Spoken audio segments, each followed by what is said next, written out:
अचानक से तेजस mark to का वजन इतना कैसे कम हो गया? और वो एयरक्राफ्ट जो एक समय में एक साधारण 4.5 जनरेशन एयरक्राफ्ट माना जा रहा था, आज उसको लेकर ये क्यों कहा जाने लगा कि ये फिफ्थ जनरेशन फाइटर्स के लिए क्लियर थ्रेट हो सकती है? भारत का तेजस मार्क टू अब सिर्फ अपग्रेड नहीं रहा, बल्कि पूरी तरीके से एक रीडिजाइन बीस्ट बन चुका है। लेकिन इसके पीछे की वजह क्या है? अचानक से 200 किलोग्राम वजन का कम हो जाना, फ्यूल कैरिंग कैपेसिटी का बढ़ जाना, ज्यादा वेपन्स को कैरी कर लेना और पहले से ज्यादा डेडली परफॉर्मेंस, इसके पीछे का राज क्या है? आज के इस वीडियो में हम यही समझेंगे। नमस्कार दोस्तों, आप देख रहे हैं वी नेशन 111, जहां हम बात करने वाले हैं तेजस मार्क टू में हुए कुछ बड़े बदलावों के बारे में। हम जानेंगे कि ये पॉसिबल कैसे हुए और इससे हमें क्या बेनिफिट मिलेगा। दोस्तों, हाल ही में मैं एक खबर पढ़ रहा था जो कि मीडिया संस्थान IDRW की है, जहां पर मुझे कुछ नई चीजें देखने को मिली। इस रिपोर्ट में दो खास चीज थी।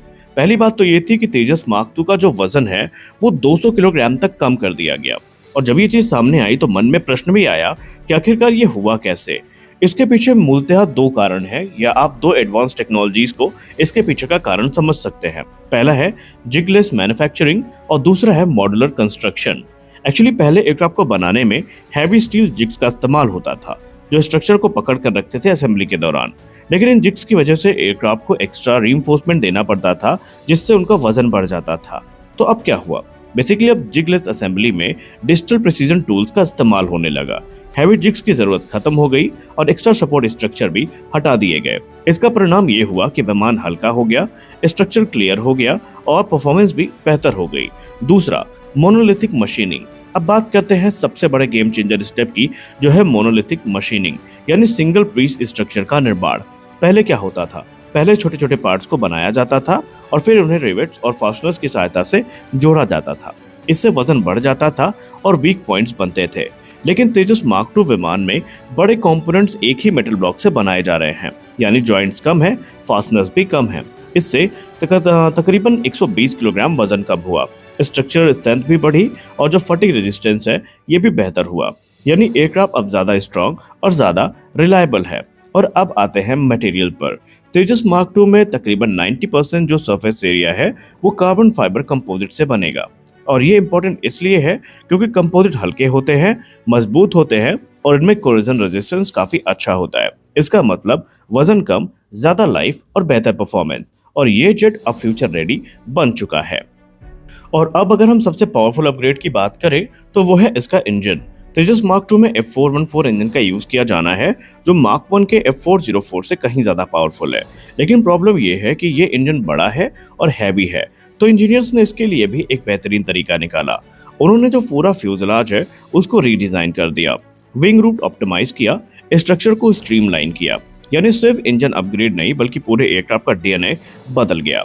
और अब देखते हैं इसका रियल फायदा क्या है। इसका रियल फायदा ये है कि इसकी जो फ्यूल कैपेसिटी है उसमें हमें एक बड़ा बूस्ट देखने को मिला है। मार्क 1 जहां अपने साथ 2450 किलोग्राम तक फ्यूल कैरी कर सकता है, तो वहीं मार्क 2 33 किलोग्राम से ज्यादा जो फ्यूल है वो कैरी कर सकता है। ज्यादा फ्यूल का मतलब ज्यादा रेंज और ज्यादा एंड्योरेंस। दूसरा, पेलोड कैरिंग कैपेसिटी इंक्रीज हो गई। ये तकरीबन 1.5 टन अब एक्स्ट्रा वेपन्स को कैरी कर सकता है, यानी ज्यादा मिसाइल, ज्यादा बॉम्ब्स और ज्यादा अच्छी मिशन कैपेबिलिटी। और यही नहीं, कम वजन और ज्यादा पावर का मतलब है बेहतर एजिलिटी और बेहतर combat performance. Tejas mark two Bharat के लिए सिर्फ एक एयरक्राफ्ट नहीं है, ये भारत की ग्रोइंग एरोस्पेस पावर का एक सिंबल है, जो ये दिखाता है कि Bharat advance manufacturing, indigenous design और ग्लोबल लेवल टेक्नोलॉजी में कितना आगे निकल चुका है। और इंडिया अब सिर्फ यूजर नहीं रहा बल्कि क्रिएटर भी बन चुका है। तो दोस्तों, तेजस मार्क टू सिर्फ हल्का नहीं हुआ है, बल्कि ये पहले से कहीं ज्यादा पावरफुल और डेडली भी बन चुका है। अब आप में से बहुत सारे लोग पूछेंगे कि इसकी पहली उड़ान हमें देखने को कब मिलेगी। आमतौर पर इसके करंट स्टेटस को लेकर लास्ट जो अपडेट आई थी वो जनवरी के आसपास आई थी, जहां पर ये जो जून तक हमें कुछ बड़ी रिपोर्ट्स देखने को मिल सकती हैं। हम गारंटी नहीं दे सकते क्योंकि इस समय बहुत उठापटक चल रही है। जियोपॉलिटिकल सिनेरियो आप देख रहे हैं किस प्रकार से है, सप्लाई चेन्स बाधित हुई हैं, उस पर कोई शक की बात नहीं है। लेकिन हम आशा करते हैं कि इस वर्ष की पहली छमाही में हमें इस प्रोग्राम से जुड़ी कुछ मेजर अपग्रेड मिल सकती हैं। और अब इसका फ्यूचर क्या होगा, अगर हम पहले की टाइमलाइन के अनुरूप आपको बताएं तो 2030 तक इसके टेस्टिंग को कंप्लीट करने का टारगेट है।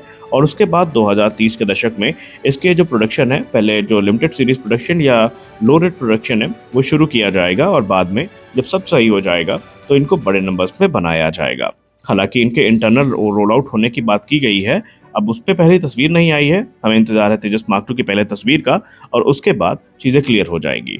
तो आज की इस वीडियो में हमने आपको तेजस मार्क 2 से जुड़ी जो अभी की अवेलेबल रिपोर्ट्स हैं उनके बारे में बताया। आशा करते हैं वीडियो अच्छी लगी होगी। वीडियो अच्छी लगी वीडियो को लाइक करिए, नए चैनल को सब्सक्राइब करिए। मिलते हैं अगले वीडियो में, तब तक के लिए जय हिंद।